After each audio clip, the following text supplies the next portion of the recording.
sa mga ganito, sino dito ang may mga panukala? May idea, may mga tinatawag na taglay na kaunawaan, o may mga suggestion, may mga kaya niyang gawing dinawin ng isang bagay o pag-uusap, o meron siyang tinatawag na ganap at tumpak na pag-iisip. Ano po? Masyado yan yung aking mga pag-aaral.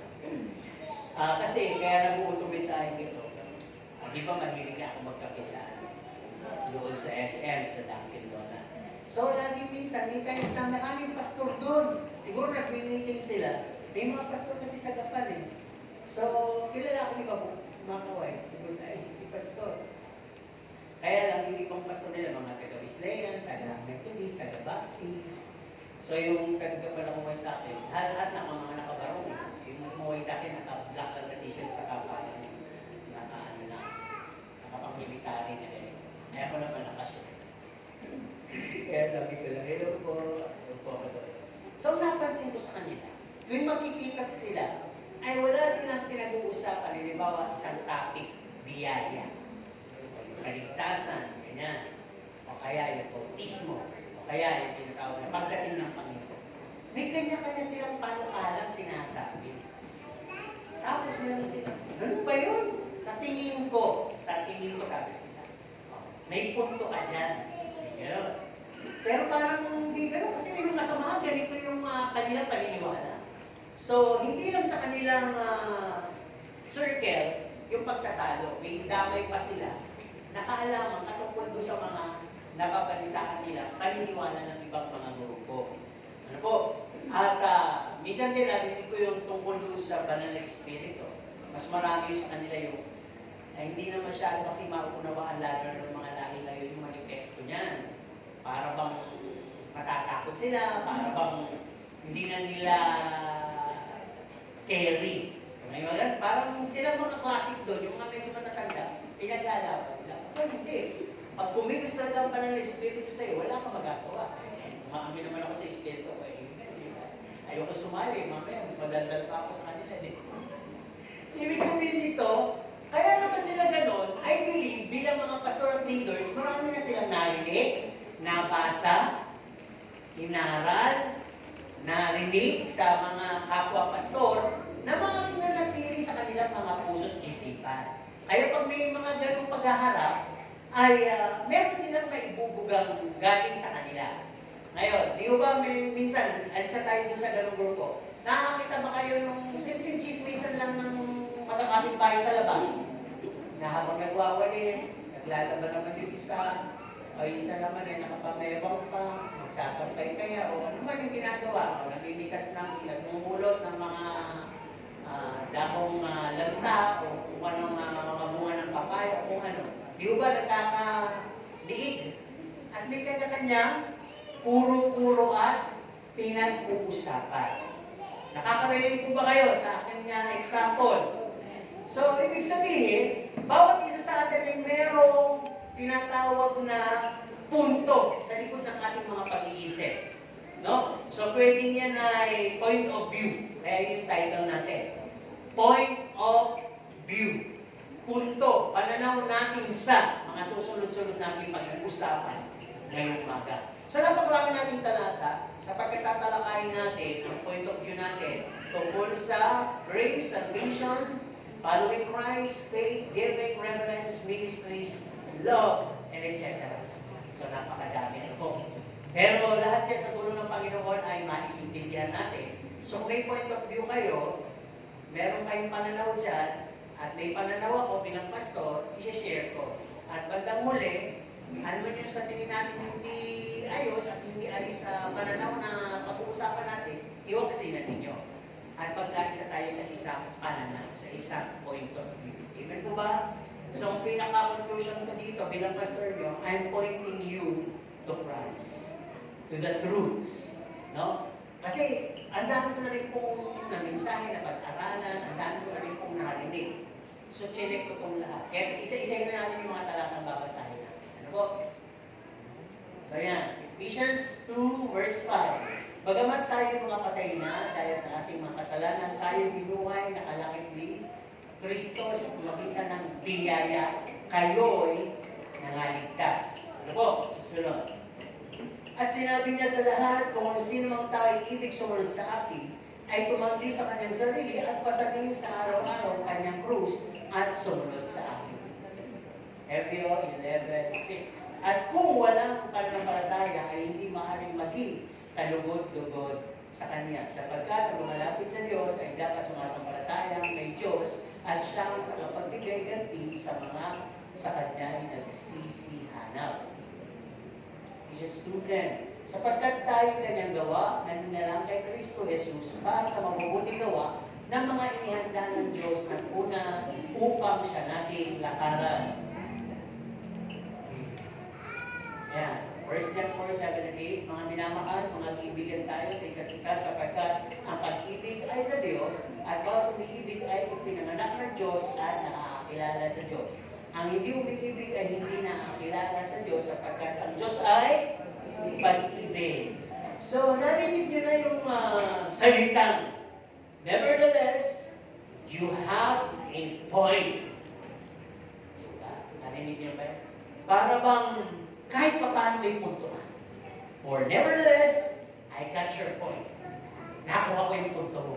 Di ba? Nagsasalita ka. Or, may nagtatanong kaya sa inyo, what are you trying to point out?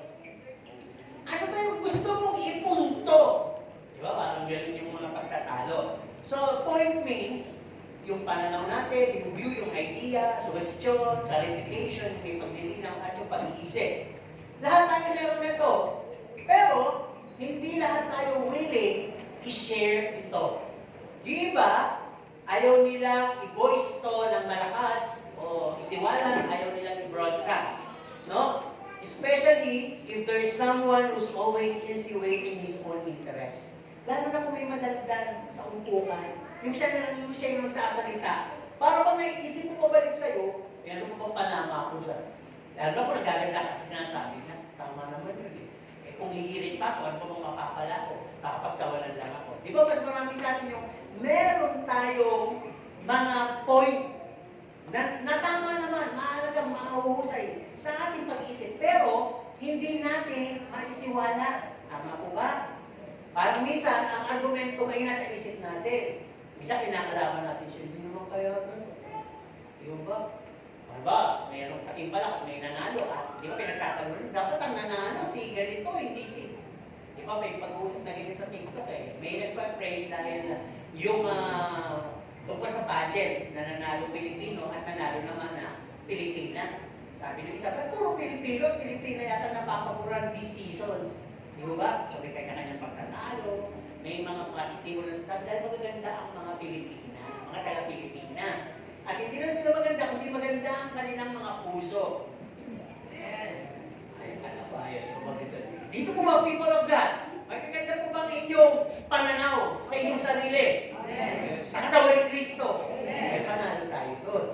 Pero alam po, may nag-iisip din kayo, hindi naman kayo, yung nakakatisip, tulog na naman. Ewan po, sabi niya, mukhang mahaba na naman yung sermon. Di kanya-kanya tayo, iniisip ngayon. Ngayon, kung alam naman natin tama, ay malakas ang loob natin sabihin. Pero kung alam natin hindi, tatahimik na lang tayo. Pero minsan, may madaldal na walang sense ang sinasabi, at may tahimik naman na may sense ang iniisip. No? Kaya nasaan kaya tayo doon? So sabi dito, it is so important to have a point of whatever in our lives. Dapat may point of view tayo, may point of ideas tayo, point of understanding tayo, meron tayong clarification, may mga suggestions tayo, may mga inisip tayo, ay paano na makaka-contribute. Di ba kung nagkakaroon tayo ng mapag-usap? Amen po ba? Somehow, sometimes, somewhere, yes, it is so important to have a point in our lives. Di ba? O, tanong natin, bakit ka ba nagsisimba? Anong punto mo? Bakit ka nagsisimba? Bakit tinanong kayo ng asawa ko? Huli ka naman dumating. Ano bang nakakapala mo dyan? Sige nga, yung mabilis ang sagot. Ano ba nakakapala mo dyan? Kaya yung asawa ko ay sumama, wala kayo ba isang diba? Anong punto mo dyan? Baka sinasabi ko, hindi kita. Di ba? Hindi mo sabi, siyempre pinagpapala ako ng Diyos. Pwede ba yun? Ano ba yung nasa isip nyo? Bakit ka sumisimba? Tagal-tagal na doon. Sabi nga ng isang daddy, ang tagal-tagal nila eh. Kaya yung ano kasi ba yung anak ko doon, ang tagal-tagal nila. Tapos yung kanilang kantaan, rock. Mga rock daw. Sabi ko rin doon sa anak doon, parang parang din. Kahit saan mo gusto sinibahati kita, wag lang doon. Diba? Wag lang doon. Meron kasi siya niliisip, meron siya point of view. Na gusto niya, makita mo anak yung pinupunto ko sa'yo. Yung aking gustong linawin sa'yo. Makita mo sana yung point of view ko. Ayun. Ngayon, pag nakita po ng inyong mga ka-argumentong asawa man niya, kapitbahay, bakit magsimba na sila? Yung mga hinuguto. Kung nakasasagot kayo ng tama, pwede niyo pa silang madala. Pero kung hindi, dadaanin na lang doon sa simple walang kibo, wala na. Lagi na lang kayo paulit-ulit tatanungin. Kaya sabi dito, because, kung bakit kinakailangan may point of view tayo, knowledge at discussion na nangyayari. Because it show our knowledge, wisdom, participation, contribution, views and understanding. Pinapakita nito na yung ating right to defend or stand and believe. Pinapakita din ito, no? Yung tinatawag na that we can gather collective ideas, thoughts, and views. Mga pakinabang yan. Di ba sa dami ng narinig mo lalo kung tumatay? Nasa sa'yo na yung kung gusto mong i-treasure, kung gusto mong itapon, ilabas ulit dahil nonsense, o gusto mong pagyamanin ng isip-isipin. At nagtangin pa si Google. Ano po? At ang sabi din dito, you can move or start up and arrive a common point. Kasi di ba minsan mag-usap tayo, ano bang magandang gawin dito? Sige na, usap-usap tayo. Hanggang isang oras na, nakabuo tayo ng isang pag-iisip na sa tingin na lahat, ito ang tama. Okay? Sa tingin natin. Pero sabi na dito, if we are isolating ourselves, kung tayo naman ay bubukod-bukod, at nakikita natin, nag-uusap sila, nag-group discussion sila, wala nang dagiro, kundi pag pahirap-hirap ka, sumisimple ka sa tabi na, ano ka, naiingit ka. Sa meron pa pinapakitang facial gestures, di ba? Pag tayo daw ay nag-isolate sa sarili natin, hindi rin pagka-selfish, no? With our own thoughts, meron ka namang thoughts, ideas, pero tinatago mo lang sa sarili mo. Piling mo kasi minsan, mas marami yung, I'm low, I'm insecure, sa punto nila wala ako dyan, no? Pero, bakit hindi mo subukan? Tama? Dahil sabi, pag ganun ka ng ganon, you end up with, sabi dito, wrath, anger, envy, lots of murmuring, and you start to lose a united spirit. We're gonna lose our united spirit. Then, nawawala na rin ang focus, at bawat isa ay gagawa lang ng kanilang interest. Tama po ba? Kaya pag ganito ang nangyari, by doing this, we can be swayed, we can be misled, and soon lose our own track. Pagka ito ay patuloy pa, kapag ito ay hindi nakikiisa, para bang lagi mo na lang iniisip, mali ka, hindi sasabay yung kaalaman mo sa kaalaman nila, magsarili na lang ako. Hanggang sa, kung ano lang yung sabihin ng pinakamatanda, o sabihin ng pinakamay alam. Kahit alam mong mali, susunod ka. Hanggang pwede kang mailigaw. Hanggang wala yung pakikipagkaisa. Bawat isa gagawa ng kanya-kanyang gusto o interest. Hanggang isang araw, nakita mo, ligaw ka na, wala ka na, tisod ka na. Tingnan mo ba? Kaya mahalaga mo yung may interaction. At yung interaction na yun, pag-usap, ang nasa gitna nun ay yung ating mga point of views. So, pag-usapan na natin, dalawang bahagi. Sabi dito, point of views or perspective natin tungkol sa salvation. Ano ba ang naiisip natin sa salvation, reward, and heaven? Magkatanong na ako, sino dito ang ligtas? Paano? Yung simple lang. Yun ang yung pinakasimple. Kasi pagka sinimulan niya yan, sa magitan ng Panginoon sa Kristo, the story of Christmas. Simulan niyo sa story of Christmas, sa life of Jesus Christ ministry, at tapusin niyo sa Calvary. Kasi sinipin mo na yun doon sa theology talaga. Pero kung sasabihin mo na yung point of view ay biyaya, mas madaling ipaliwanag yung biyaya. O sige, ano ba yung biyaya? Para mas madaling ipaliwanag, ano ba yung biyaya? Ano ba yung sinasabi mong biyaya? Ano yung pagkaunawan niyo sa biyaya? Sige nga, go! Kasi pag sinabing biyaya, pagkain. Huwag ko nagsasayang ng biyaya kasi doon na ano yan eh. Pero pinaka-broad meaning niya, kaligtasan. Okay, ano ba yung biyaya? So sa mabilisan, unmerited favor. Yan ay daan sa lahat dahil hindi ka karapat-dapat. Yan, yun yung mga ganda na ipaliwanag. So tingnan natin para mas marami tayong makuha. So sabi dito, pag pinag-uusapan pa lang salvation, reward, and heaven, pwede natin maging point of view dito ng mga mabuting salita para may paliwanag ng mabuti, hindi sa pamagitan ng mabuting gawa ay nakakaipon tayo ng kaligtasan. Pwede mo simulan doon. At hindi rin yan napibili. Kasi pag ito yung mga binigay mong salita, magkakaroon ng discussion. Di ba? At hindi rin yan nakukuha sa magitan ng reliyon, ng mga propeta, ng mga priest, o ng tinatawag na papa, kahit sino pang santo siya. Hindi ito nakukuha. Hindi na magbibindisyon sa iyo ng kaligtasan. Pag yung mga point of view na binibitawan mo, pwede ka mag-discuss na hanggang doon lang tungkol doon. Ano po? Ano ba? All must have and all are qualified. Pag sinasabing salvation. Kailangan lahat. At lahat qualified. Kahit ikaw. Oo, talaga. So pwede na. Magsimula usapan. At ang sabi, bakit ano pang maipupunto mo dyan? Bakit kailangan maligtas ang tao? Dahil malapit ang gunawin ng mundo. Hindi sana nanako. Because of nearing earth destruction, and we're gonna face God's judgment. Dahil tayo haharap sa paghukom sa Panginoon. So yan, dapat mga nakalagay sa point of view ng kaligtasan, gantimpala, at kalangitan. No? At pwede rin dito, isite natin, there is this reality of hell. Totoo yung impyerno, diba? Sino naniniwala ng totoo ng impyerno? Gusto pumunta sa impyerno para magsaliksik lang. Pero wala. Pag napunta ka sa impyerno, kahit yun lang ang aim mo, hindi ka na makakalabas.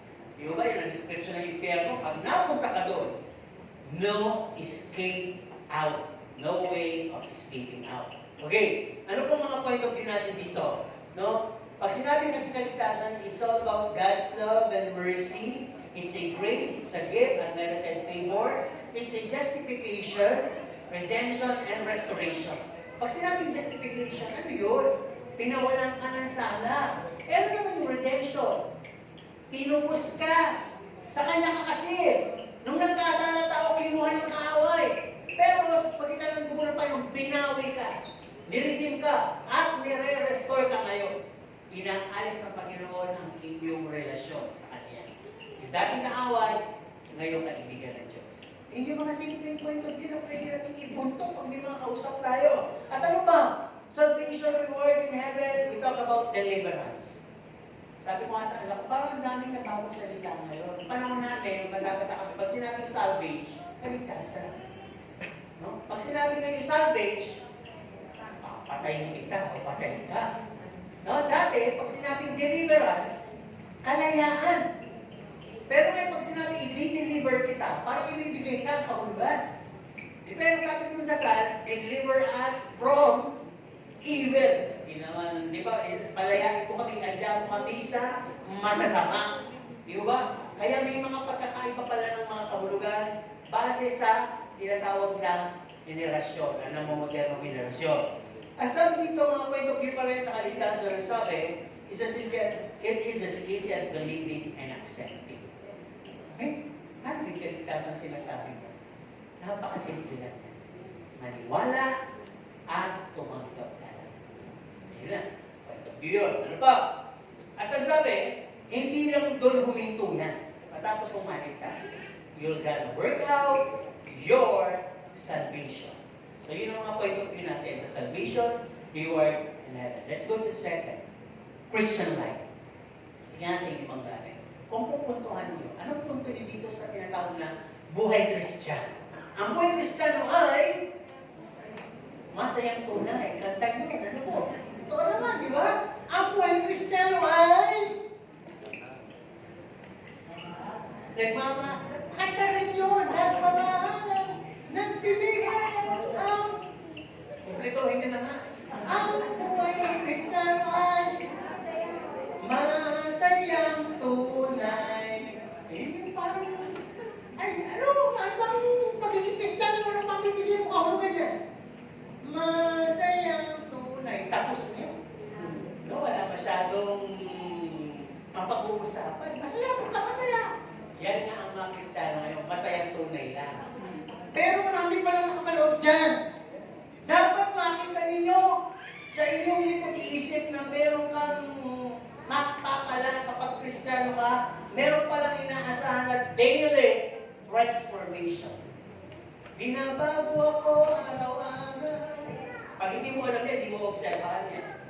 Binabago ako araw-araw. Sino binabago? Hindi binabagyo, ha? May binabagyo. Pagsubok yun. Okay, ano ba?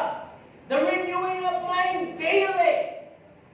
Yung pagbabago ng isip araw-araw. Ano ba? May sacrifice, carrying of the cross and following Jesus daily. Ano ba? Ang paikot yun natin dyan. Getting out of your comfort zone. Ang buhay Kristiyano, bagamat masayang tunay, ay haharapin mong realidad na mabubuhay ka katulad ni Kristo. Ano po? Ano ba? Na ang buhay Kristiyano is a life of total denial. Hindi total na denial. Magkakatulog eh, no? Total, ano daw? Ano yung denial? Sige nga. Denying yourself, kahit na mayaman ka, hindi mo yan ay paglalantaran mo. Kahit na kilala ka, hindi yan ay paglalantaran mo. Kahit na may mga influensya ka, hindi yan ay paglalantaran mo. I-deny mo yan. Ang ipaglalantaran mo ay anak ka na ng Diyos. At ikaw ay Kristiyano. Yun ang point of view na dapat nakikita mo. Amen? Sasabihin nila, tama, may punto ka. Sapagkat talagang lahat naman ng sasabihin namin ni Pastor na yung una, mawawala yung temporary lang. Pero yung pagiging anak mo ng Diyos, at yung kapangyarihan yung binibigay sa iyo ng Diyos na maging anak ka niya, ay walang makapagkakawin yun. Meron yung eternal life, meron yung becoming citizens of heaven, at may pangakong eternal hope to be with Jesus forever, eternal. Kaya sabi dito, bilang Kristiyano, you must have this mind of a servant. Di ba pagkatulong, nakikita ko lang ito sa buhay naman naging katulong namin. Di ba pagkatulong para bang willing ka maghintay, kumain sa huli. Willing kang magtrabaho hanggang gabi, tulog ni amo mo nagtrabaho ka. Willing kang magising ng maaga para gumawa. Willing ka dapat na matapos ang lahat at mapalukuran mo yung amo ko. At hindi ka basta pwedeng umuwi. Ewan ko lang business kung katulong, meron ka rin. Stay home ka sa amo mo. No? Kasi nung unang panahon namin, ang katulong, kung sa loob isang taon, umuwi ng isang beses. May 1,000 lang, pala. Pero nung panahon pa niya, talagang ang katulong hindi umuwi. Palalayain after 7 years. Pagka bumalik siya, o sinabi niya ayaw niya, hindi na siya katulong, love slave na siya, tulos na siya. Yun yung ginawa kay Pablo, ang tawag sa kanya, love servant of Christ, tulos. No?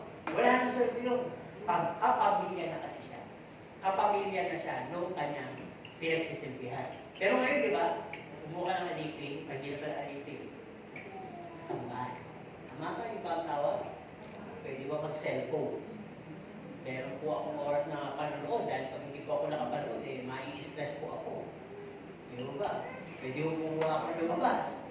Dahil pag hindi po ako lumabas, madidepress po ako. Di ba? At pwede ko po ba kainin yung gusto kong kainin? Pag hindi po yung nangyari, mamangangayayat po ako. So meron siyang point of view ngayon. Pero nung panahon wala. Kaya mind of a servant, as Christian, and to live a life of love, humility, and being like Christ in all aspects. Dapat alam mo yan. Mapunto mo yan. Maipunto sa'yo yan. No? Para, yung mga sekular na mali ang point of view sa mga born again, kasi simple na sinasabi nila pag born again ka na, sila ulo ka. Pero tingnan lang nila narinig yung ating reshape process. Kasi kapitbahay, gano'n, di ba? Ano bang nangyayari sa inyo dyan? Sabi sa akin dito. Magsisimula kayo sa kakanta. Tapos tatahimik. Maya-maya may magsisigawan. Tapos masasaya na naman kayo. Malulumanin na naman. Hihinto. May magsasalita. Sino kayo? Tapos doon, parang kakanta na naman kayo. Titilian na naman kayo. Nakalalakas. Ano ba nangyayari sa inyo dyan? Diba? Pwede ba kumupo dyan minsan? Hindi naman niya nagawang kumupo. Kinuha na siya dito. Diba ba? Hindi na lagi sinasabi kahit yung banda nitong kapayan ng babae. Sabi, parang maganda dyan. Narinig ko nga eh. Minsan uupo ako dyan. Yun yung mga sinasabi ha. Pero, namatay na. Hindi na nakaupo. Diba? Yun yung sinatawag natin. Pero kung naisisiwalag natin sa mga nakakita sa atin, kung ano ba ang talagang meant o kahulugan ng pagiging born again, magkakaroon sila ng magandang point of view. Magandang pananaw. Hindi naman pala mga sirao. Lalo-lalo pag nakita nila kayo na maibigin, nagliliwanag kayo sa inyong tahanan, walang nagsisigawan, walang nag-aaway. Di ba? Dati nung nag-aaway kami ng mga bata kami, ang lagi sinasabi ng mami ko, kasi meron kami bahay. Alam naman namin na iba lang naman yung anak. Alam din naman namin yung mga pangalan. Pero yung nanay ganito na. Tapos nagkakalinig kami ng mga ibang pangalan. Casper, huwag kang malikot, alis ka dyan, madudumihan ka. Ganon din siya. Alam niyo nung natukasan, mga pusa talaga, maraming pusa. No, pero kung nakausap niya parang normal na tao lang eh. Kaya pag nag-aaway kami, lagi sinasabi lang ng magulang, mahiya kayo sa kapitbahay. Hindi kayo mga hayop, pero yun may hayop sila. Kung kausapin, malumanay. Samantala kayo nag-aaway, nagsisigaw, nagsasabulutan kayo, tapos magsusumbong kayo, mangawa kayo. Tatay naman yun, dati kayo, papaluin kayo, iiyak na naman kayo. Hindi na kayo niya sa kapitbahay. Diba? Parang gano'n. Pero kung nakikita tayo may pag-ibig sa loob ng ating tahanan, may point of view silang masasabi. Oo, yun ang mapupunto ko yung mga born again na yan, mga mabait, mga may pinakubuhay, mga parang hindi nakakaganip, yung ba nagpamahalan, nagsisiran, mapagpalagpas na kung anong mga issue sa kanilang buhay, nagtatakipan. Gusto niyo po bang marinig yun? Meron ba tayong verse para doon? Meron, Matthew 5:16. Magliwanag ka. Isa sasabihin ng isang tatay sa nanay, magliwanag ka. Sabihin naman ng nanay sa tatay, magliwanag ka din. Dapat sabihin ng anak, magliwanag kayo. Magliwanag din. Diba? Huwag kayo magturuan doon. Lahat tayo ay Christmas light. Dahil araw-araw ay Pasko. Diba? Alam niyo yung kantang pumuputi-puti ka, bumubusil-busil na. Yan ang yung ilaw, diba? Yung ilaw ng Christmas tree, ang gandang tanawin. Nakakasaya. So I believe, not literally, pero pag lahat sa loob ng tahanan ay nagliliwanag, araw-araw ay Pasko. Amen, diba? Alam niyo, kung talagang lahat ay may pag-ibigyan talaga naiwan ng Pasko. Kahit hindi na tayo magsabi ng mga palamutin. Hindi na tayo kumain ng masasarap. Pero pag nandun yan, you'll always have a very well Christmas spent every day. Di ba? Appreciated nyo bawat isa. Appreciated nyo yung pagkain. Di ba? And you always give love. The one members of the family who's big love na, alam mo, may pagtatampo, meron yata mga dinatagda, available mo lagi mahinabot yung pag-ibig. Pero nangyayari sa atin ay, pag Pasko lang, ano nangyayari? Why don't you on Christmas Day, only Christmas Day? Pag Christmas lang, sabi ko nga, ito yung mga point of view ko eh. Para kung ano kasi maiisip ko, umiikot agad mo. Pupunta ka sa Novo. Nag-isip na ako ngayon ng mga idea na unique pagdating ng Pasko. Ganyan. Nakita ko lahat. May tuwalya. Ang karaniwan lahat. Sabi ko lahat ito pangkaraniwan. Mga laruan. Pero pagdating ng Pasko, sabi ko sa ako lang ito sabi ko sa isip ko, pagdating ng Pasko, kayong lahat, napaka-value. Lahat kasi kayo, bibili. Kahit na pangit, ipamililigalo kayo. Di ba tama naman? Pero pag ordinary, season, bibilihin ba yung mga yun? Hindi. Ibabalik ba? Hindi. Pero pagka Christmas, lahat yun, kahit na mura, doon sa mga gusto mo lang bigyan ng gano'n, bibilihin mo, babalutin mo. Kasi nga, we give love on Christmas. Okay, tuloy na tayo. Napaba tayo dito sa pangalawa. Faith naman. Sino may faith? Peke? Ano yung sabi no? Diba? Sige nga, patunayan nyo. Paano nyo nasasabing may faith kayo? Kung kayo nandito at gising kayo at nakikinig, faith yun. Kung kayo nandito at may sakit kayo, faith din yun. Kung kayo ay nandito kahit na meron kayong sitwasyon, circumstance sa buhay na mabigat, faith yun. Ibig po ba? Ang faith ay pakikipaglaban panindigan mo sa Panginoon versus sa circumstances, feelings, or whatever that comes in your lives. Yun ang faith. You are pleasing God. Yun ang context ko sa faith. Kaya dito tingnan natin ano ba yung faith? It's simply trusting and obeying no matter what the challenge of life happened to Abraham. Tama po ba? Trust and obey.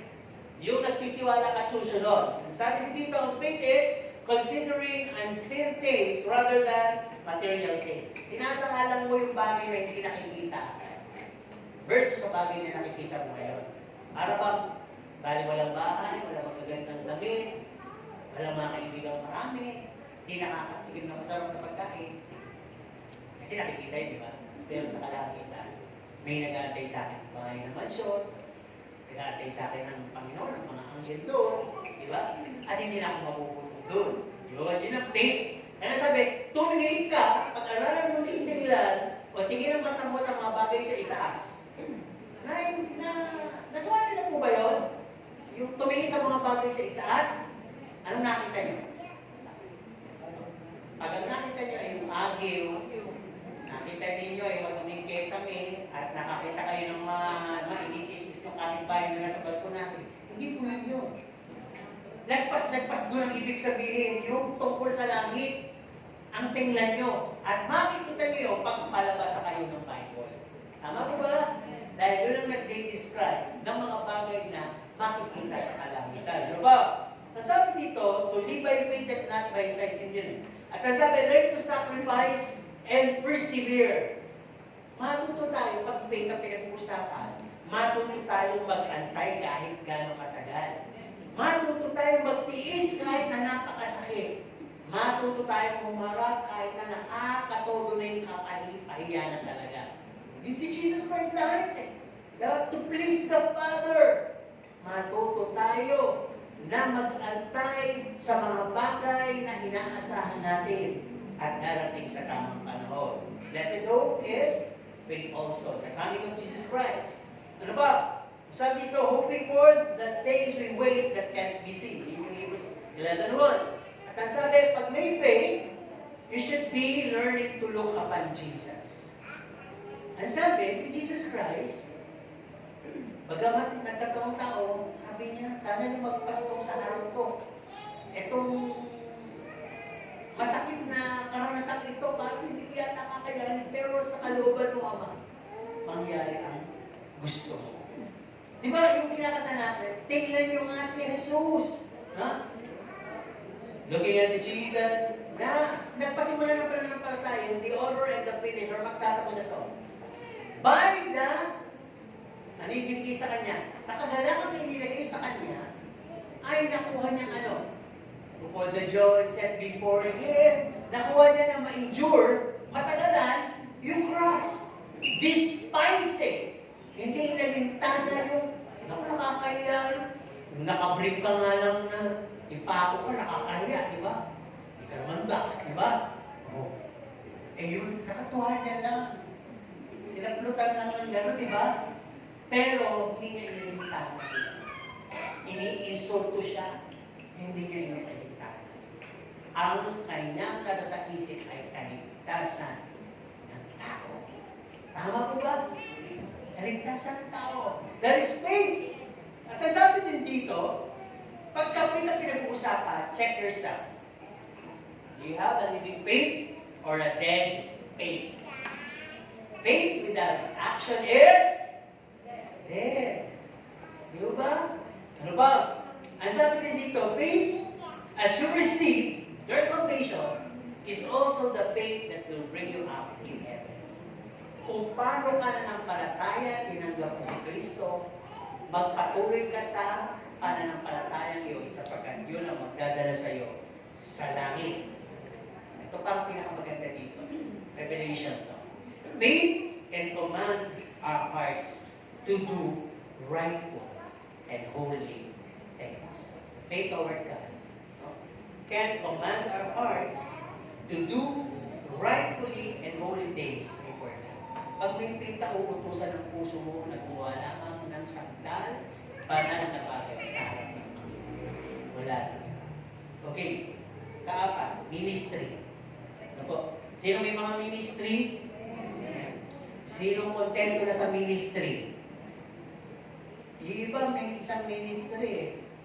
Taga-upo. Ministry po pala yun. Kontento na. Pag kontento na sa taga-upo lang, ang kasunod dyan, antok. Opo. At ang kasunod ng antok, kamatayan. Ito po, ang kamatayan, spiritual muna bago yung physical. May hiwalay ka. Okay, tuloy tayo dito. Ang sabi nga, ministry. Ano ang alam niyo at may pupunto nyo sa ministry? Ano ba pinag-uusapan nyo yung ministry? Ano ba yun? Sige na. Ikaw ba may ministry? Ano ba yun siya may ministry? Ako. Paano ko maurawan? Ano ba yung ministry na sinasabi nyo? Ano raw yung ministry? Ministeryo. Tinagalit din natin. Okay, ano yung kung ako point of view, kung may point of view ka dyan, ano yung pwede mo i-share? Ano ba pinag-uusapan natin? Ministry. Kung kinagampanan. Ano ba? Pagbutihin ng ministry. Okay? Lagyan na natin mga point of view na pwede natin bumutan pag-uusapan. Sabi pag may ministry, dapat alam yung principle of coming out of your comfort zone ulit. Na pag may ministry kayo natasan ka ng isang bagay patungkol sa Diyos at hindi mo to pwede paniwalain. Kasi may mga nagagawa ako kasi yung masawa ko, pupupugin ako ng pag hindi ako nakakauwi ng maaari. Kasi maglalaba ako, lunis bukas Sa'yo na yung 1,000 rason mo. Pero yung ministry, topos yan. Pinagkatiwala ng Diyos sa iyo, gampanan mo. Di ba? Binigyan ba tayo ng Lord ng wisdom and knowledge? Binigyan ba tayo ng guidance? Binigyan ba tayo ng talino? Ng takot? Banal na pagkatakot? Oo. Ba't hindi mo magagampanan? So, ibig sabihin lang, pag hindi mo nagampanan yun, at mas marami kang rason, hindi ka nabigyan ng mga binanggit ko. Wala yung Holy Spirit, wala yung fear of the Lord, wala lahat. Kaya happily, seated ka mo dyan. And later, happily, solemnly, sleeping. Diba? Sabi din dito, ministry. It should be for God's glorification. Pag may ministry ka, lagi mo i-aim na ang Diyos ang mapaluguran, ang Diyos ang maluwalhati, hindi ako to. Hindi ako magaling. Ang Diyos ang magaling. Ito lagi ko pinupulo pagka galing sa kanilang biyahe, nakakawin ako. Pag-garahe ko dyan, minervisty kasi ako sa pagdating, pinilit ko yung sarili ko Ayaw ko naman talaga mag-drive. So, pagka nandiyan ako sa sarili ko, ay, naipasok ko na yung sasakyan ko, may bumubulong sa sarili ko. O, di ba? Dati, hindi mo pa yan. Ayaw, ang tingin mo pa di ba? Sinisingit ka. Alam niyo, nililunod ko yung sarili ko. Tumigil ka. Lord, salamat nakarating ako. Ang galing mo. Ay, bawal. Pagkita kami ng galing naman ito. Pag pinapin yan. Pagpasok naman ng wing dito, Lord, salamat. Ang galing mo. Binibulong ko yung bago ako kumba. Lord, salamat. Ang galing mo. Nakauwi ka. Diba? Kahit naman nag-iingat ka, pag talagang hindi magaling si Lord at hindi ka naingatan at proteksyonan, pwede kang banggain ng mga reckless driver dyan. O pwede ka sa bugan ng bulong. Diba? Ang daming pwedeng mangyari. Di ba yung iba nga ay dumadaan na sa ganitong lugar, sa mga ganitong nung lumindor, natabon, tabaksakan ng bato. Yun yung mga hindi natin ina-expect na pwedeng mangyari. Pero pag alam mo sa iyong kaisipan na merong Diyos na nag-iingat sa iyo, hindi ba? Pero ito lang exempted to. Alam mo na delikado, pinipilit mo pa. Alam mo nang alanganin kung overtake, pinipilit mo pa. Alam mo nang alanganin yung daan, makipot, mahulog ka sa pingin, kumakanta ka pa na. Alam mo nang malalim yung ilog, at meron sumusunog ng mga puno sa paligid, ay kinakanta ko pa yung dumaan man ako sa ilog, hindi ako malulog. Dumaan man ako sa forest fire, hindi ako masusunog. Kasama ko ang Diyos. Ito mamaya ka ng Diyos. Nagyayabang ka eh, di mo ba? That is against nature. Okay, let's go back to the ministry. Pag ministry, sino ba sa may ginamit kasi kabataan, di ba sabi niya, hindi ako katakit, pero umuoko ko, dapat hindi tayo tumatagi sa ministry. Tama naman yun. Nasabi dito, avoiding becoming selective, seeking comfort and importance. Mag-ano? Kaya ko ba yan? Marami bang dadalo? Diba? Gusto ba nila ako marinig? Diba? Pag ganito ang mga attitude mo, hindi mo yan para sa ministry. Sa pageant yan. Pwede. Contest. Pero ministry, pinag-uusapan natin. Kanino? Sa Panginoon mo. Inaala yan. No? So sabi dito, in a humble appreciation, dapat kinikend mo yung ministry mo. Ano pa? It should be of how Christ carrying it in His own ministry. Dapat kahawig kung paano si Jesus Christ ang main ministry, solemnly, secretly, humbly, di ba? From scratch to miracle. Parang ganun. Bahala ang Diyos. Kaya walang pagyayabang. No? Walang tinatawag na proud spirit. Ano ba? Ministry also, sabi dito, no lordship, no regrets, no offense. Kasi pag ito nangyari, lordship, ay leader ka na pala utos. Leader ka na pala mostra. Leader ka na pagka hindi nagawa, ang dami mo pinagsisisiyan, at ito ka pa inutos. At pwede ikaw ang ma-open, o ma-open din yung member sa'yo. Yun ang mangyayari. Pag maling mga ministeryo nangyayari sa akin lahat dito. Okay, ano pa sabi dito? Always remember our ministry must be our priority and not an option. Si Jesus Christ ba nagsabi, bukas na lang, sa isang linggo na lang, ayoko, may nararamdaman ako? Hindi po. Ang description ni Jesus Christ, saan man siya abutin ng gabi, doon siya. Ginabi siya sa pagbiministeryo, ibig sabihin. Pero, anong oras na po ba ngayon? Tingnan niyo rin nito, binibigyan ko kayo ng laya, iba kasi tumitingin talaga sa atin. Sabi nito, uy, ano po yung mga senyasan niya? Ano? Sige, tingnan niyo kayo. Go. Anong oras na? Oh. Kung tayo ay halimbawa, alas 8 na ng gabi, at tumiting ka sa nila, ano pwede mong sabihin? Sige nga, alas 8 na ng gabi, tumiting ka sa nila, ano pwede mong sabihin? Uy, gabi na!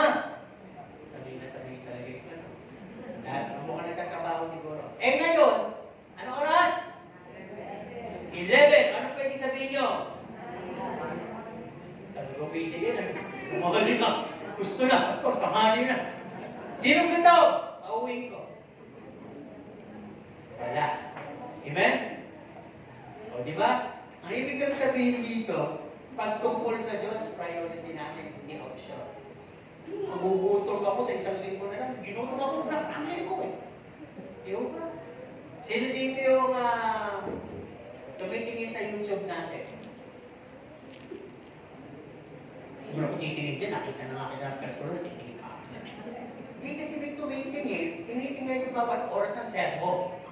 At ang napansin ko to, yung mas maikling oras, ang daming views. At yung mahabang oras, wala o konti lang ang views. Tama naman, di ba? Dahil ang gusto ng tao ay yung mabilisan. Di ba? Tama po ba? At nakita ko din doon yung mga may mga nakakatawang punto na ipagsabi siguro, sige, panoodin mo yung untitled. Ang daming views, yung puro katawa. Ang daming views. Pero yung mga matatali, parang 3 views pa rin yata. 3 years ako, 3 views pa. Di ba? Balik tayo dito. No matter what, ano man ang whatever, parang gano'n. Tingnan natin. Ang ministry kasi, ang sabi dito, it continuously increases and adding. Nadadagdagan yan. Sino dito may tatlong ministry na? Pulpit ministry, ano pa?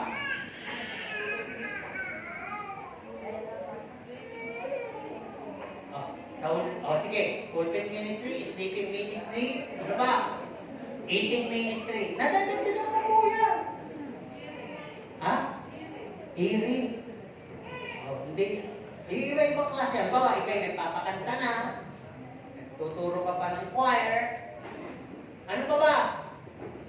Ano ka sa...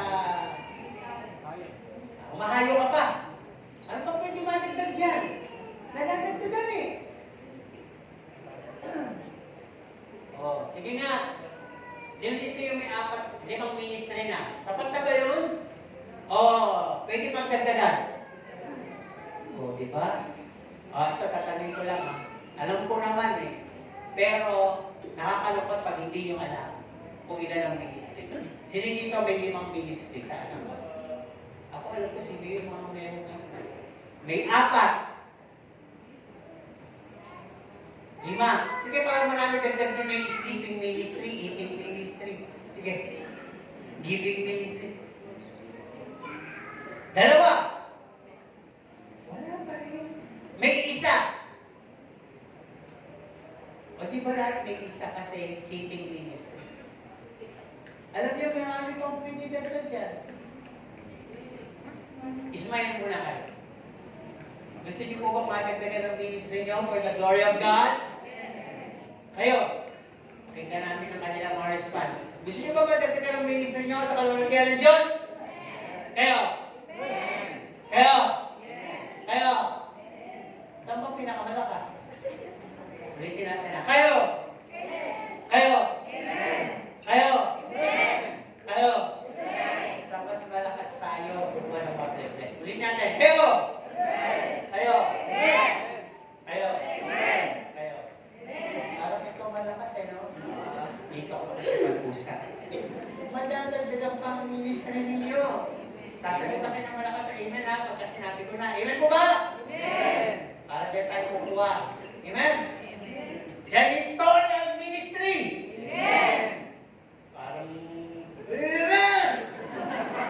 Parang bigigit na. Hindi ako nagbibiro, pero baka yun ang nakakaligtaan nyo. Lahat yung ministry pa rin po yun. Kasi yung pulpit ministry is a display ministry. Yung janitorial ministry, paglilinis ng set, paglilinis ng paligid, ay silent ministry. Pero, pag ginagawa mo ng tama, ay malulugod ang Diyos sa'yo. Sino dito ang nakaranas na ng janitorial ministry? Yung dito, minsan nagbugas na, nagwalis na, nagligpit ng mga silya. Sino gumagawa nun? Ministry yan, janitorial ministry yan. Nagligpit ng silya, sino? Para wala nang gawain, gano'n. Okay, hindi. Nagligpit na dahil tapos na. Baka naman nag-janitorial ministry kayo, pero panay naman ang bulong. Wala din. Diba? Dapat, pag ginagawa niyo kahit mabigat na ministeryo at parang hindi tanggap, nakangiti yung ginagawa. Sige, pakita natin ng magandang ngiti. Halimbawa, pag-upera sa kakalinis sa CR, paano magandang ngiti? Wala. Okay, doon na naman masusubok ng Panginoon natin. Ito kasi totoo. Reality ito. Reality. Listen.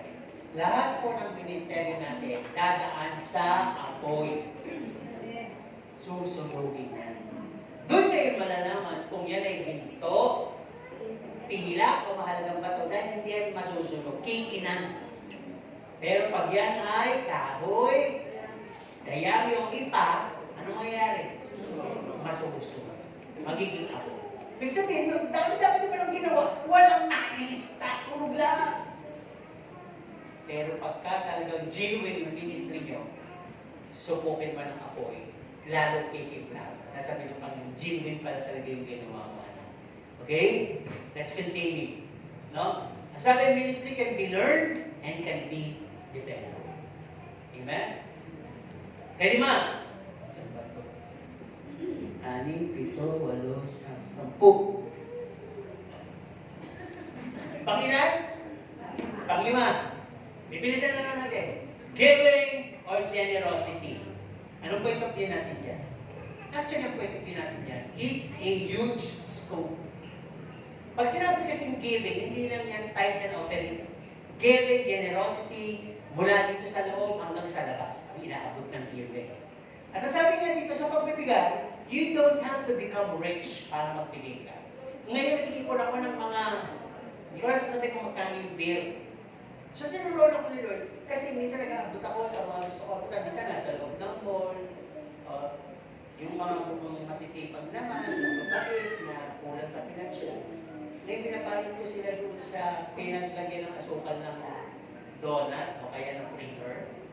Ang dati ko hindi ko dyan pinaghugasan ko, ilalagyan ko ng kape, ng Korean coffee. Ginulit ko sa gilid ng maganda, hugasan ko. Nung natuyo, tinitlog ko yung mga bills, nilagay ko na sila sa loob. No? For Christmas. So, malaki na. Nung nakita ko, isang bag na sila, ang dami. So, lagi ako may bako nung pagka ako'y namamasaya. Ba, may pulong. Meron din siyang laman na gano'n lang yung halaga. Iabot ko gano'n. Pero, nasa laman ng bedsheet, nasa laman ng kape, nasa laman ng asukal. Para hindi nila alam. Kasi buulan sila. May nabigyan kasi ako na nag-attend sa akin sa Mercury Club na nasa Watson. Sabi niya, sir, kamusta na? Siguro, dito ka na pala. Sabi niya, sir, huwag mo kalimutan sa Pasko ha, si sir. Hinay na. Binigyan ako ng Pasko niya, hindi. Sir, pero mo ko ako pag-meron, bawal. Gusto ko siyang bigyan. Napipil ko, gusto ko siyang bigyan. May naibalot ako nasa kape. Sabi ko, nagkape ka na ba? Hindi pa, sir. Nagkakape ka? Oo, ito kape. Naku, thank you, sir. Kape-kape na ako. Hindi ko nasabi. Eto na. Nalala ko lang kayo ng bukasan. Kasi Monday, Tuesday, punta. Sabi sa akin, sir, tawa ng tawa. Sabi niya, nag-init siya ng tubig at ginupit niya yung kape. Tapos tinaktak niya, walang lumabas. Tinapon niya. Sister, kapag bilu yun eh. Sabi daw ng kaibigan na, hindi, pinulot. Hindi magbibigay siya ng gano'n. Sister ko, mukhang hindi naman manloloko yun eh. Nung nakita niya, naku, nakapit mo yung pera. Di mo ba? Ibig ko sabihin yun lang. Dahil inilagay ko doon sa hindi niya na-expect na ang laman ay konting tulog, inagupit. Di ba? Kaya balik tayo dito. Giving! Alam mo yung namin ko sa inyo, napapagipot ko talaga doon. Ang hirap kong mabitawan sa inyo ang inanin ko. Kahit sa'yo nasa 20 pesos, di ba? Pa ngayon, dahil pinagpala ka ni Lord, binigyan ka ng blessing, kaya mo nang pakulan yung ulaga. Yung tatluhan. Di ba? Sino may tatluhan doon? Yung dating bill, di ba? Ayun. Hindi na ibig sabihin. Pagkaya sabi dito, ang giving is passion of the heart. Para bang bihis ng puso mo yun? Kahit sa ka magpunta, andun na yung impresyon ng puso mo na gusto ko magbigay. Di ba? Lumalaban pa yung laman mo nun. Diba? Kung bigyan niya, may ako kasi. Hindi, parang bigla. Hindi, magbigay niya. At aminado ko, di ba lagi sinasabi, ang aking asawa kasi mapagbigay. Hindi naman sa tinataas yan eh. Pero nahawa ako niya. Buti hindi niya ako nahawa pag may ubos siya. Pero yung pagiging magbigay niyan, yun ang nakahawa.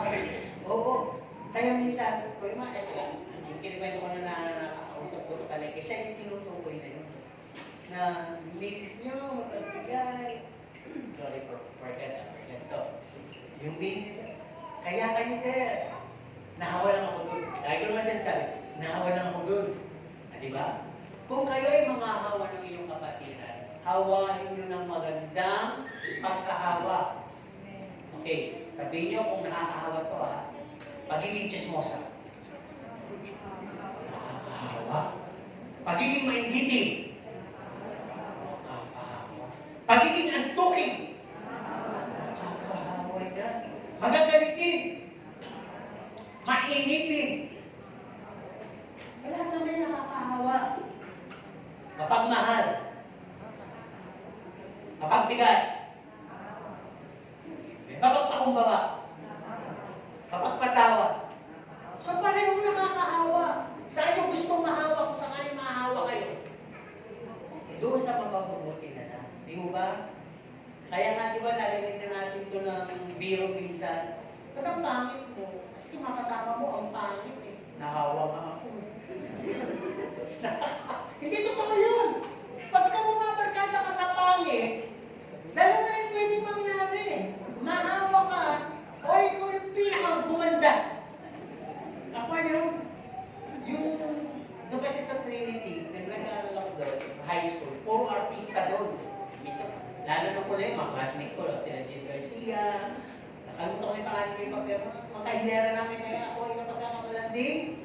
Kaya na nagsabi ko. Hindi, Lars Gotoerto, kasi ang aking teacher sa philosophy, pinipilit niyang artista ako. Di ba artista yan? Sabi mo sa mga artista, sabi naman nilang tinignan ako. Yes sir, artista yan. Naliit talaga ako. Dahil hindi ako artista, sila yung mga artista. Nakahilera nga ako eh. Nasa likod. Yun ay ibig ko sabihin. Di ba pag may mga ganung bagay, nahahawa. Parang nahahawa dahil nakita ni sir, biglang lang din ako sa tulo. Artista din. Parang ganun. Pero hindi. Kaya yung kagandahan nakakahawa. Iman mo ba? Sino gustong mahawa ng kagandahan? Kanino? Sabihin nyo. Ayun, kay Lord. Amen? Ako, nakinisip yung artista eh. Sino gusto maging kamukha ni Lord? Amen. Ulitin ko ha. Sino gusto maging kamukha ni Lord? Amen. Yung Black Nazarene? Ay, yung glorified Jesus? Uy, galing ng point of view nila. Pero yung mga traditional, ang kachuwaitin, gusto nila yun. Pero hindi naman kasi talaga si Jesus yun. Okay, tuloy tayo dito. Sa giving pa rin. Giving an alms. Sino ba magbigay sa pulubi? Ilang beses na? Naku, napakarami na po ng utang ng Diyos sa inyo. Pagpapagbili ka pala sa mahina, ang Diyos amay, dapat di ba ako binabayaran? Hindi ko mabuhay ng Diyos ng pera. Kapayapaan, magandang buhay, kinabukasan, kalusugan, pwede ibigay sa inyo, Lord. Bonus na lang kung magkaroon pa ng pera.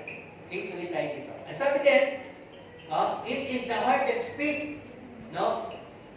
Na you can give without love, but you couldn't love without giving. Sino kaya magbigay? Lahat naman tayo eh. Di ba kahit hindi mo mahal? Kasi sabi, bigyan eh. Yung rule eh, Pasko eh, bigyan eh. Pero, pag may pagmamahal ka, matututo ka magbigay. Hindi ka pwede hindi magbigay. Example na yung magulang. Kakanin mo na lang, diba? Anong ginagawa ng mga magulang? Kakanin mo na lang, susuko mo na lang, hindi, lululunin ko ka. Iba gano'n. Pero iba, isusuko mo na lang, sinuko pa ng tuluyan. Hindi gano'n. Isusuko mo na lang, ay ipapakain mo pa sa iba. Tama po ba? Okay. Sino ginagawa yung gano'n? Kaya pag minamamay mo, kumakain siya.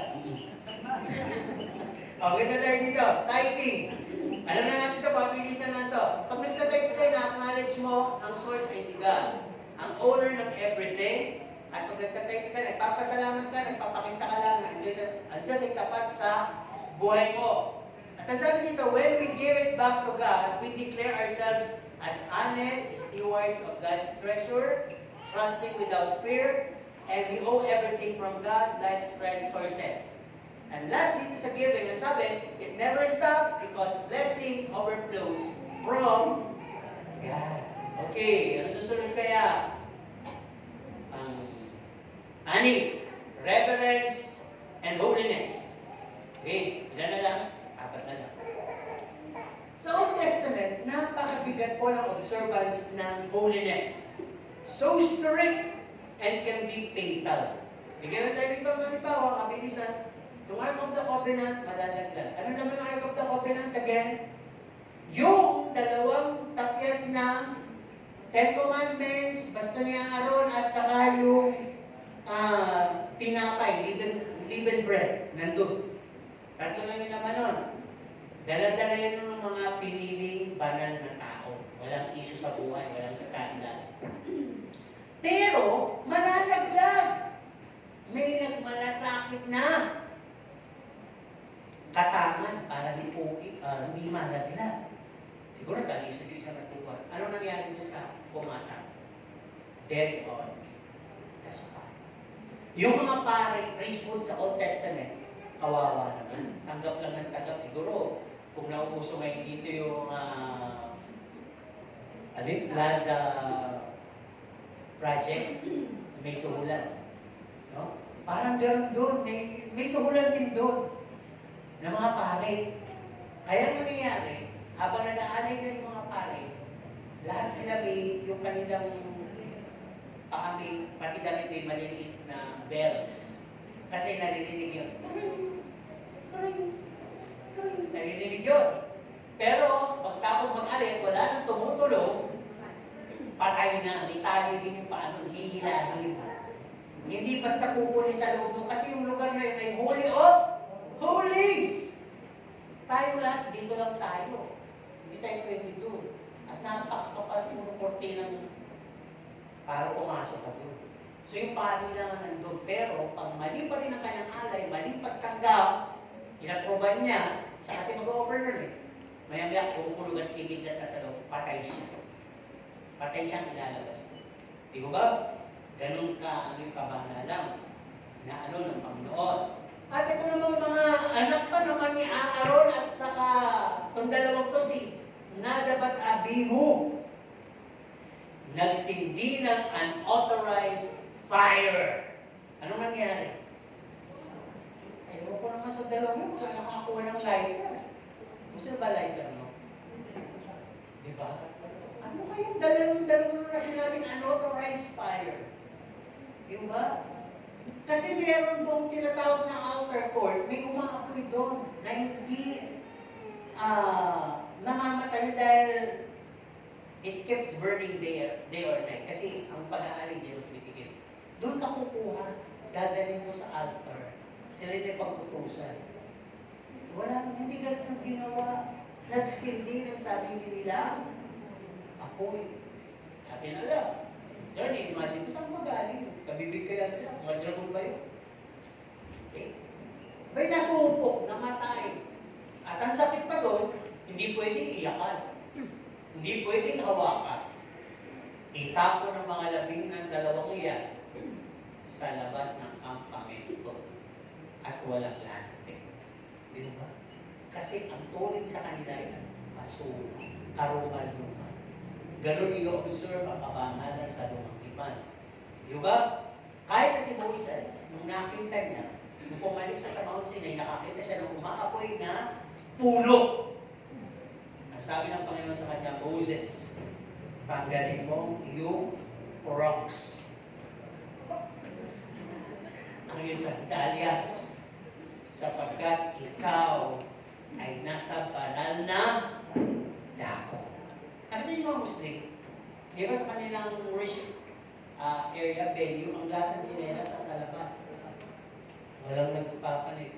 Pero ito, mga nakatsinelas, okay na yan. Di ba? Nasa biyaya eh. Kaya, papasok yung tsinelas na napakaputi, kawawa naman yung mga janitorial ministry. Mag-focus pa ng murmuring. Di ba? Bubulong-bulong. Balik tayo dito. At ito ba? Yung tabernacle, tatlong bahagi. Outer court, inner court, holies of holies. Buti tayo ngayon. Holies of holies. Diba? Kung bakit lang yung mga bata pinabababa natin sa holies of holies, baka mahulog. Hindi na masusuko. Hindi na. No? Ang outer yun doon, inner to, holies of holies. Pero nung panahon na yun, may lugar ka lang kung saan ka pwede. Siguro kung mapapractice mga kabataan, hindi rin pwede sa inner court. Hindi rin pwede sa outer court. Sa labas kayo ng tabernakulo, magpapractice. Kaya niyo ba yun mainit? Sa labas ng tabernakulo. Kaya hindi pwede harutan, hindi pwede nasasayo-sayo ka dito, ikot-ikot ka dito, hindi pwede. Masusuko ka kung nandun ka sa Old Testament. Pero ngayon, nasa Christ tayo, huwag naman po natin abusuhin. May sabi dito, we should not compromise this. Dalawa lang natin pwede magkatapat dito eh. God-pleasing or man-pleasing? Ano ba gusto nyo? God-pleasing o man-pleasing? Tama. Sacrifice versus comfort. Sacrifice, mahirap, nakakakinig, nakakaantok. Sacrifice ka na dyan. Comfort, sige, magsapalo ka, magbakol ka. Ikit mo pa sa ilan ng silya. Lumabas ka kaya, mag-makeup ka muna, magpulbos. Yan. Ano ba? Solemnity versus noise and disturbance. Wala. Solemnity. Solemnity. Pero kung natutulog ka solemnity, hindi po yun. No? RIP yun. May you rest in total peace. Solemnity, kabanalan, ano po? Hindi kailangan maingay. Amen? Ano ba? Holy observance versus criticizing. Diba? Kahit na opening na yan, tapos na mensahe, holy observance. No? Walang criticizing. Tagal ng sermon, ano po ito? Ako, makainis dito, part ako, obligado.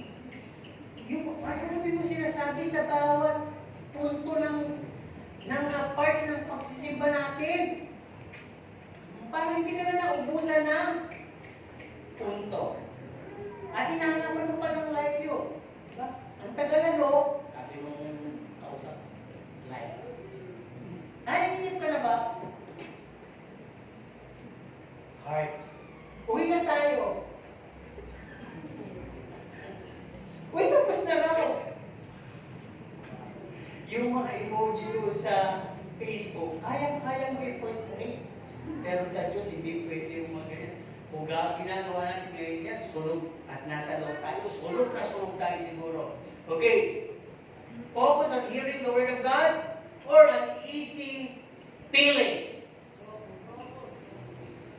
Ano yung easy feeling? Andito pero ano sabi?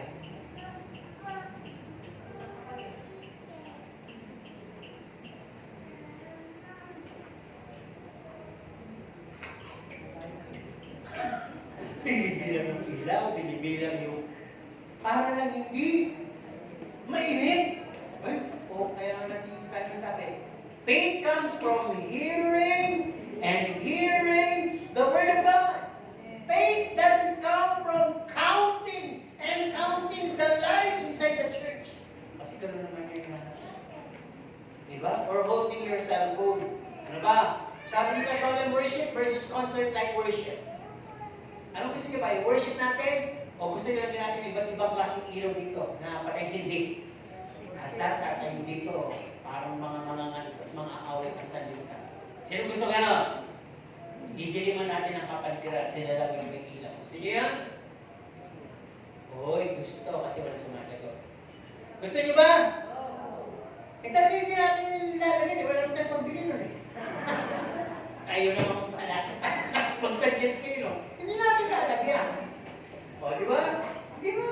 Sa malalaking church lang yun. At saka walang gagawin sa malalaking church. Gusto nila concert. Ano ba? Wala. Mayroon dito ganang fellowship eh. Kailan, di ba? There's victory in Jesus. Pag talaga nakita mo, concert like madilim. Diba? Madilim, malamig. Anyone can go. Ay ka mamananggan, nandun. Kita yung siya. At habang kami kasari andun, andun na yung LGBT, gano'n. Lahat na pwede. At naniniwala silang lahat sila mahal ng Diyos. Tama naman po yun. Ang Diyos hindi nagtatabi. Pero, yung kabananan, amen po ba? Huwag natin kalimutan. Nag-upgrade lahat. Pero, the Word of God is Jesus. Sabi sa Hebrews 13 verse 8, never changes. He demands reverence. Reverence. Holiness pa rin ang dinidemand ng Panginoon. Okay. Preparedness versus what is available. Saan kayo? Yung handa kayo? O yung only manigay nyo? Yung handa. Ano ba? Last, dito sa ika-anim. Pure heart versus false feeling of pagpapaibabaw. Di ba kinakatama natin yun? Purify my heart. Let me be as what? And precious silver. Teka po, kantahin. Paano gusto nyo tapusin? Haka pa po eh. At ang huli nun, ano sabi? Ready to do your will. I'm ready to do your will. Pagka-purify ang puso mo, purify. Wala kang tatanggihan tungkol sa kalooban ng Diyos sa puso. Kasi linis na eh. Alam mo na that God is calling you, selecting you, appointing you, and God is gonna bless you. Amen? Because of your heart. Okay. Kaanin. Ikapito. Love. Taas ang kamay na may mga puso.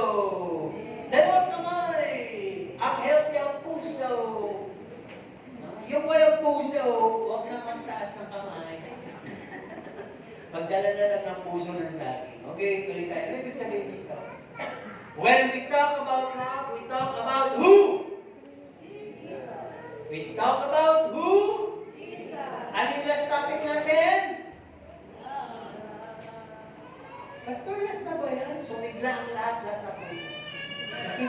Hindi isang po ito. Okay, we talk about? We talk about? Oo, ano man doon, para mas maganda, ang topic natin is love, but we talk about Jesus. We talk about God. No? Ang ibig sabihin, this is the source of love.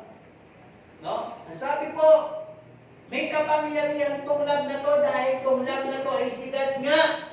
Dahil kung meron ka nito, you can forgive, accept, give, rebuke, protect, teach, save, heal, bless, change worse into best, cannot be quenched, it lasts and stay eternally, it's courageous and bold, it's humble, and it's giving is upward but powerful.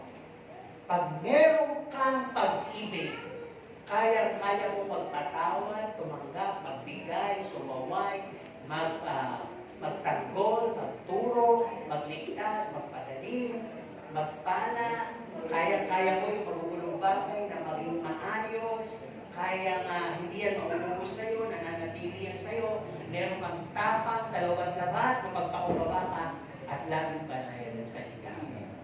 Ngayon ang tanong, sino may Diyos sa puso? Amen. Talaga lang. Sino may love sa puso? Amen. Talaga lang ha. Ito yun. Ang sabi dito, talagang masasaktan kayo dito, no? Love one. Tingnan muna yung mga katabi nyo. Love one. Sino yung mga kabilang sa one another? Turo nyo, sino? Sino dyan? Wala tayo kamay yung iba. Talaga sinabi, turo nyo dyan. Ito gagawin nyo. Teka. Lakas ng talo. Okay. Ang sabi nito, love your enemies. Ituro nyo! Sino yung mga enemies? Sige nyo, mga mata na lang pakilas. Ayaw niyo ituro. No? Pero may kapangyarihan yan. Yung love, kaya niya puntahan yung enemy at sabihin sa enemy niya, love kita. Tama mo ba? Amen. Dahil pag hindi nyo ito ginawa. Without doubt, your lifestyle will be noted as liar. Di ba? Revelation 21:8, pangalawa yata yun. Ang lahat ng mga duwag at mga sinungaling. Ito, talagang binibigyan ko ito ng tinatawag na weight sa pagsasalita. Siyempre, magkakapatid tayo. Kahit naman kami, may mga kasama kami na doon. Pero hindi kailangan magkalindol. Panalangin mo yun. At hindi pwedeng patagalin yun. Gumawa ka ng paraan, lalo na magpapasko na. Anay mo ba yung Pasko? Ay pag dumating ang Panginoon, hindi nyo nagawa ng paraan niya. Yung mga pagtatalo, mga pagtatampo, samaan ng loob, inggitan, hindi walang pansinan, enemy ka kaya gano'n. Ay, hindi ka kasama. Hindi sapat yung Lord, patawarin mo. Hindi! Ang humingi ng tawad sa Panginoon ay umaaksyon. At ang nagpatawad ay siya lang papatawarin ng Panginoon. Malinaw po yun. Bago mauli ang lahat. Ang linaw at ang description, huwag niyong hayaang lumugaw kayo ng araw nang hindi kayo nakapagpapatawad. Naku po, mabigat po yan. Number 1 commandment yan. Love your enemy. Amen po ba? Do good to them that curse you. So, pa, gawal pa lang ng mabuti. Feed them. Let them drink. May papakainin mo pa. Papainumin mo pa. Tatampilikin mo pa. Di mo ba? Baka ibang enemy ang iniibig nyo. Hindi yung enemy na yan. Yung enemy si Satanas. Kaya hindi kayo makapagpatawa. Baka maling context ang unawa. Pag sinabing love your enemy, pwedeng ito ay asawa mo, kapatid mo, anak mo, kapitbahay mo, katrabaho mo, lahat na nasa community around you, na meron kang nararamdamang mabigat at di mo matanggap. Enemy yun. Try to simplify your lifestyle. Ang sarap piliin yung wala kang dala. Ang sarap piliin yung matutulog ka na payapa at ayos ka sa lahat. Hindi po ba? Ito kasi lagi kong, ito ang nakita kong panlaban. Ikaw ba, para papunta kami doon sa aking magulang, matanda. So may mga kapatid ako nag-uusap-usap tungkol doon sa ate-ate. Ako nag-iyak minsan. So ang nagre-relay sa akin, kasama ni Mami dito. Parang lagi ako sinasabi. Sabi nga nila, wala ka raw pakailan, hindi ka kumitibo, hindi ka nakikialam, hindi ka man lang daw nagsasalita, pangalawa ko kalimutan daw. Ano niya pinaka kasi? Pwede pakisabi, bakit niyo ako gustong makialam sa mga bagay na tungkol sa lupa, sa mga bagay na tungkol sa paghahatian? Kung ako ay matagal nang nasa gapan, wala nga akong alam paano yung binili yan, paano sinansak yan, hindi ko alam puntahan yan. Tapos gusto niyo ako gamitin, magsalita tungkol dyan, na ipalag ko yung pagiging pangalawa ko. Natalunin ko daw yung mga ito sa akin kasi nung nag-represent.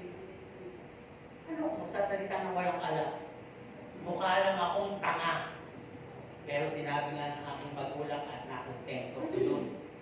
At kahit na narinig nga ito ng aking magulang, sabi sa akin kasi na aking ama na hindi ko makalimutan, yun, pastor ka. Ikaw wala kang pamana kasi pastor ka. Walang kaya yun. Pero, ang Diyos ang magpapamana sa iyo. Doon pa na kontento na ako eh. So kahit kasama ako sa pamamanahan, sinasabi ko yun. Sabi naman ko, tuloy ikaw na sa salita na yun. May malilit ka ng mga pero kung marinig nila. Alam mo, sabi ko nga, kung sa kapayapaan ang pag-uusapan, inyo na. Huwag nyo na akong guluhin. Dahil ako hindi na naghahangat. Siguro nakatawid na rin ako doon sa, hindi ko na. Kung bibigyan ako, sige, bigyan nyo. Pinagtatanggulin nyo ka sa sakyan. Tapos yung sasakyan, di ba nandun sa isa. Parang isa lang may-ari.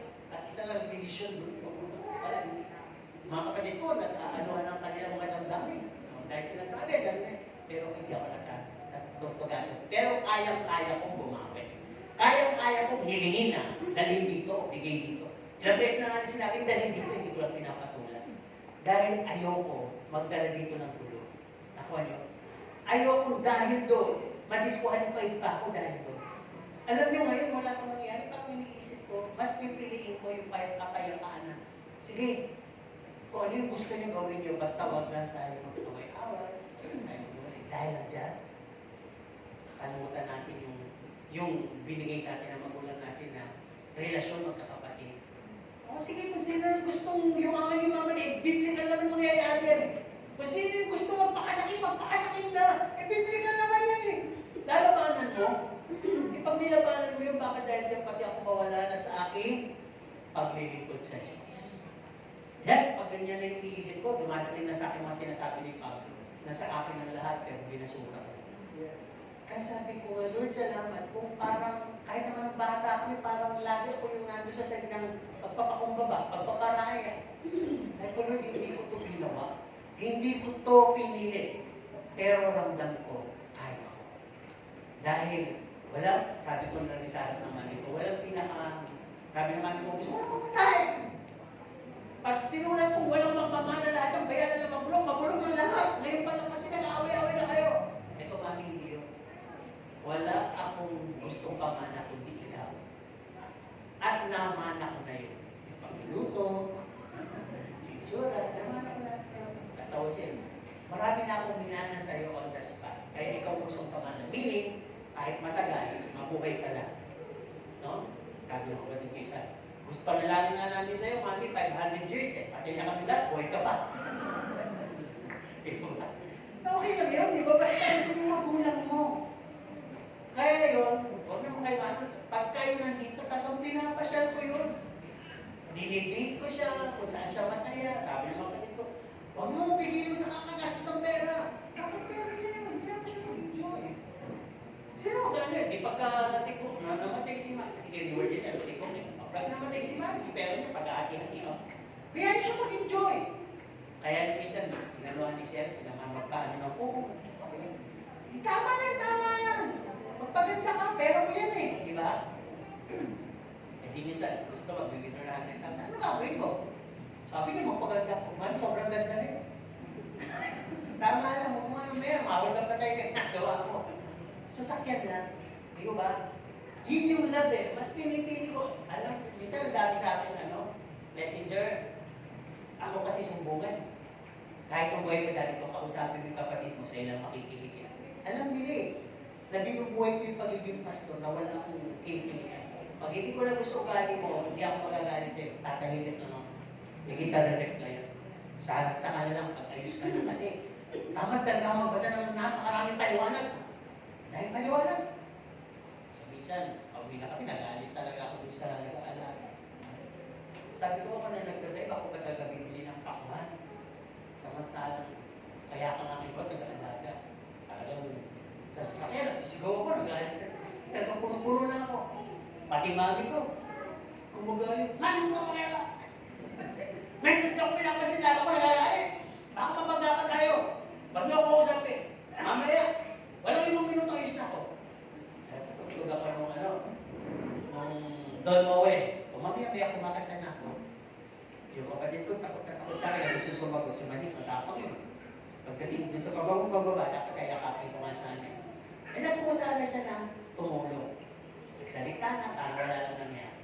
Ako niyo, kasi mas pinili ko yung magalit na hindi ako magkasala. Gusto ko lang ibulalas yung galit on the spot na yun. Ako na yung nagdadrive, ako pa nagpipili. Samantalang pwede ka naman bumili. Naiinis siya. Nakasakit na ako eh. Nagdami-dami na makayaan. Ang pati si Mami ko parang nalalapastangan. Doon ako nag-ibig na, ano ba yun? Kaya ako nga kinuha. Di ko ba? So may mga ganung eksena sa buhay, pangyayari sa buhay. We're talking about love. Hayaan mo ang love ang magtakip sa lahat ng mga pagkakamali na nasa paligid sa'yo. Minsan, gusto kong dayain, parang lugi ka. Ay, hindi. Hindi ko naman yung madadali. Bigay niyo sa akin lahat dyan, namatay ako bukas, minadala ko. Ang kaya niyo na bigay sa akin, maganda ka ako siguro. Pero hindi ko na rin alam yun. Diba? Gagawin ko siguro sa asawa na ako. Hindi ko na rin alam yun. Ako niyo, kaya wala kang madadala. Pero pag may Diyos ka, may pag-ibig ka, madadala mo yun. At dadali ka lang sa kalakitan.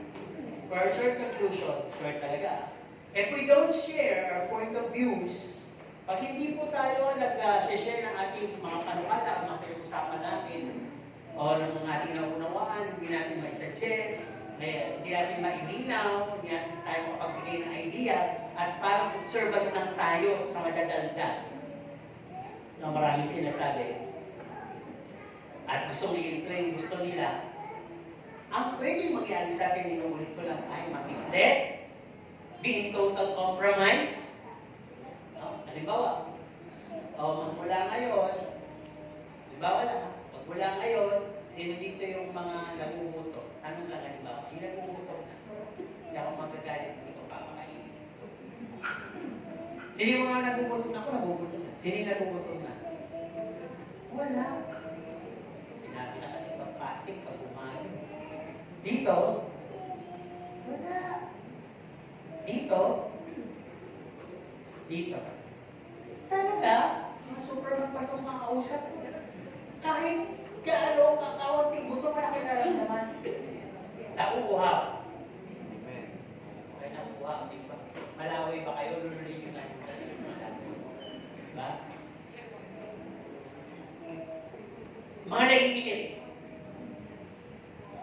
Nababasa ko sinasabi niya kayo. Pastor, ang dami mo yung conclusion, sabi mo short na. Di ba? Kinatawa eh. Ang totoo naman yun. Ito na naman na ibig ko sabihin dito, di ba? Pag tayo po ay wala ng mga ganong bagay na ba ako, hindi ko lahat magsishare kayo ng point of view, magtatanong ako. Kaya ko tinatanong to. Halimbawa ka lang eh. Halimbawa lang ha. Ayun, reality yun eh. Sino yung talagang nag-uuputong halimbawa lang? Nandun ka ng word o paano ka sabihin? Kunyari lang ang sitwasyon na. Nagpuputong na ba kayo? Kaya na tumatagal, hindi ko ako kasi walang participation. Kaya, nagpuputong na ba kayo? Oo. Sa tingin ko maganda, magbigay kayo dito ng lamesa sa kakape. At mga sandwich, hamburger, cheeseburger, chicken sandwich, peanut butter sandwich, ham and cheese, bacon. Mamili kayo ng gusto nyo. Ha? Kahit nagsa-service, nag-worship, nag-serve ko, nag-alcoholic, basta huwag magkakalat. Lapit lang, kuha na lang yung may gusto. Okay lang? Pwede? Ano pa rin ang church? Paninindigan natin, hindi pwede. Kung talaga, pahalata ka. Kunwari nga lang eh. Pero, kunwari yung pala yung sagot niya. Kunwari. Pero sa totoo ay hindi ah. Sinusubukan ko na kayo, nagpasubukan. Kasi hindi natin gagawin yun. Kasi nga pinag-usapan natin dito, solemnity. Kung nagugutom ka man ngayon at tumatagal ka, nalulugod ng Diyos sa'yo. Alam mo ba? Kaya doon tayo purso natin yung tungkol sa Panginoon. Okay? Ang sabi din dito, huwag tayo mag-purso ng wrong format, secular worldly approach, denying holiness and reverence. We might all be in danger of anything goes on our aims and we all be in null and void. Gusto ko ba nyo? Lahat na lang ng bagay natin gagawin naging null and void. Yung wala na, walang saysay, at walang kabuluhan sa harap ng Diyos. Ano ito matakan? Have you presented a term paper or a project, tapos nung basahin biglang sa harapan mo binalagbag o binaksak ng ganyan? Kulang, hindi maganda. Ano yung nararamdaman? Yun ang kapahiyan. Nakaka-awkward na, ulitin, baka na lang, di ba? Kung gagawa ka ulit, parang meron ka ng nervyos na andito pa rin kasi sinama ko pa rin yung iba, tinagdagang ko lang. Di ba? Yung approach, parang hindi mo na, abay, tao yun.